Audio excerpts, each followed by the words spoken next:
ధనవంతుల మెదడుకి పేదవారి మెదడుకి ఉన్న మేజర్ డిఫరెన్స్ ఏంటంటే ధనవంతుల మెదడులో ప్రీఫ్రంటల్ కార్టెక్స్ చాలా యాక్టివ్గా పనిచేస్తుంది.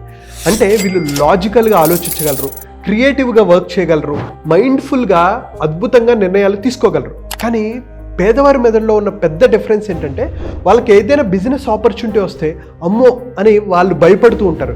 అసమర్థుణ్ణి, నేను పనికిరానేమో అనే భావన వీళ్ళకి ఎక్కువ ఉంటుందన్నమాట. ధనవంతుల మెదడులో ప్రీఫ్రంటల్ కార్టెక్స్ యాక్టివ్గా పనిచేస్తుంది, పేదవారి మెదడులో అమిగ్డలా అనే ఏరియా యాక్టివ్గా పనిచేస్తుంది.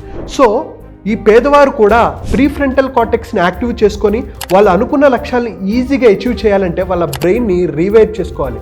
ఎందుకంటే డబ్బులు సంపాదించాలంటే కాళ్ళతో పరిగెడితే సరిపోదు, బ్రెయిన్తో పరిగెత్తాలి. మీరు కూడా మీ బ్రెయిన్ని రీవైర్ చేసుకొని ప్రీఫ్రంటల్ కార్టెక్స్ని యాక్టివ్గా పనిచేసేటట్టు చేయాలనుకుంటున్నా, హెల్త్ పరంగా, వెల్త్ పరంగా, కెరీర్ పరంగా, రిలేషన్షిప్ పరంగా, బిజినెస్ పరంగా ఎలాగ మీరు గ్రోత్ సాధించాలి, అనుకున్న లక్ష్యాలు ఎలా సాధించాలి, స్ట్రెస్ ఫ్రీ లైఫ్ని మీరు ఎలా అనుభవించాలి, వీటన్నిటి కోసం తెలుగువారు ప్రపంచంలో ఎక్కడున్నా వీళ్ళందరి కోసం 2 hours ఫ్రీ మాస్టర్ క్లాస్ నేను కండక్ట్ చేస్తున్నాను. కింద కనిపిస్తున్న నెంబర్కి మెసేజ్ చేసి మీరు మోర్ డీటెయిల్స్ తెలుసుకోవచ్చు.